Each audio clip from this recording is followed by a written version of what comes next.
What's up, guys? Hope you had a marvelous Monday. Me, I've been trying to recover from my super holiday weekend with family. Whew!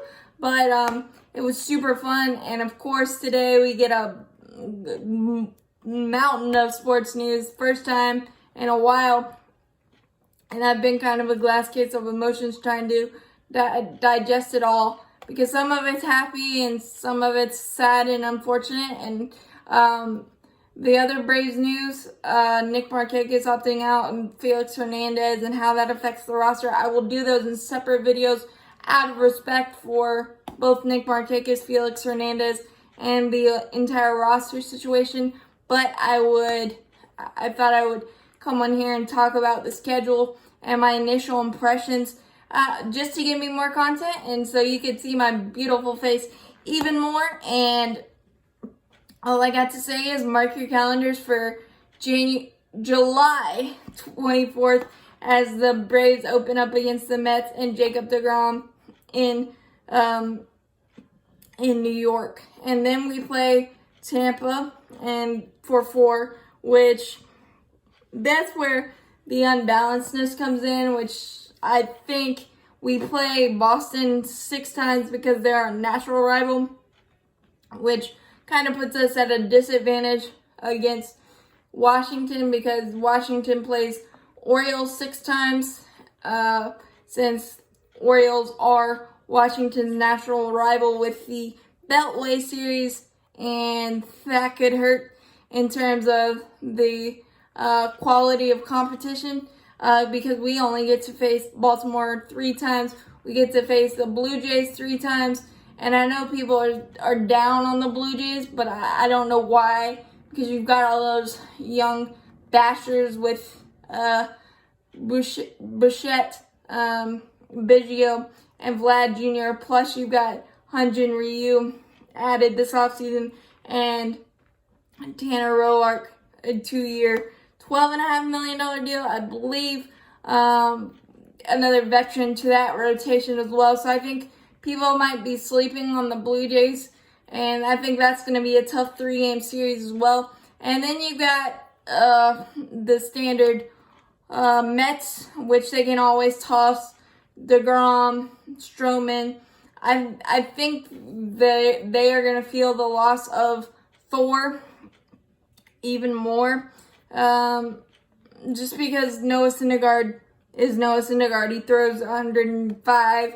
And he's just a really good pitcher, and having that 1-2 punch, deGrom is 1-2 stand alone, and Stroman is a good complement, but and then you got Michael Wacha, who's a capable pitcher, but has gone through injuries and things, and has underperformed and struggled at times with St. Louis last year. So replacing Noah Syndergaard, that's a tough task, and I don't think they will miss Noah Syndergaard a lot. And I really like what they've done with their lineup with the addition of DH. You can put Cespedes at DH, Pete Alonso. That's a dynamic duo that's going to be hard to face. Then you've got the Washington Nationals. Obviously, they've got the 3-headed monster of Corbin, Scherzer, and Strasburg, the newly 7-year, $245 million contract. They did lose Joe Ross, who decided to opt out. He was a nice bridge piece, bullpen piece. All of the Braves enjoyed facing him, so I guess that's not even a really bad loss for them, but they are going to feel the loss of Anthony Rendon, who signed with the Angels this offseason. Juan Soto still, they've got a lot of good pieces, and obviously their pitching is bar none. That's good. That's just tough to face any day of the week. And then obviously we have to face the Yankees with their pitching staff. Unfortunately, Masahiro Tanaka got hit in the head by Stanton Liner in batting practice and suffered a mild concussion. So a lot of his status is up in the air, and a lot of their big stars, the status is up in the air. Aaron Hicks, Aaron Judge, Paxton with the back, And yeah, you got Domingo Germán, who's still serving that suspension. But if they get all their pieces back healthy, Stanton with the quad, and he was taking batting practice, so it looks like he's going to be fine. If they get all their pieces back and keep their bullpen together, they are going to be a tough 4-game series to face with the addition of Garrett Cole. And Garrett Cole will open up against the Washington Nationals on July 23rd. Get your popcorn ready for that one. But, I mean, the Braves can go toe-to-toe with all of these rosters, but if we don't have Freddie Freeman, that puts a huge dent in it. And depending on what happens with Will Smith and Touki Toussaint, our roster is kind of in flux right now, but it will have clarity, I know. But I feel really confident in our young core, and just wanted to point that out as I'm talking about other teams. I feel really confident with the Braves where we stand right now. I know it's been hard the last few days swallowing some news, but that's the reality of trying to play a sporting season in a pandemic. Nothing's going to be simple, and it's going to be unique, but I trust in our young guys and all of that.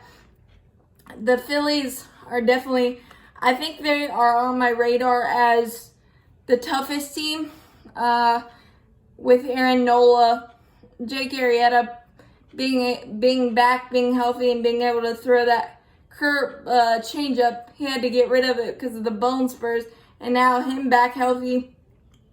Joe Girardi, a very seasoned manager that understands how to manage personalities.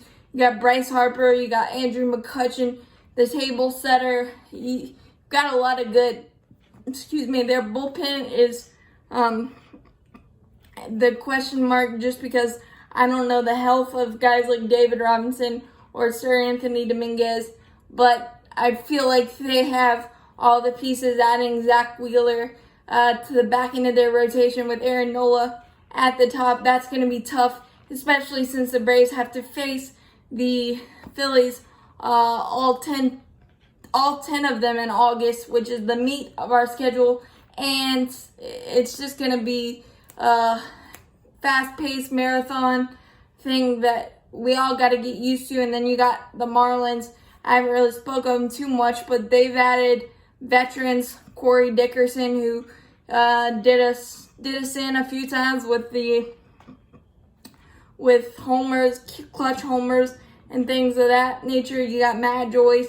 We saw what he did, and you got Jordan Yamamoto as well, the key piece in the Christian Yelich deal. He's a nice piece in their rotation. Sandy Alcantara and the dude I don't like to name, Urania. They can throw some good games at you, and they're gonna compete their butts off with Don Mattingly. So it's gonna be a interesting, tough gauntlet of a road, and I'm gonna be so happy to watch it, and I hope it happens, and I hope we get Freddie Freeman back, because if we don't, but I'm going to cheer every single game as I normally do, and it's going to be fun to watch, going to be interesting, and I feel really confident with where the Braves are, and I just hope we get to see it.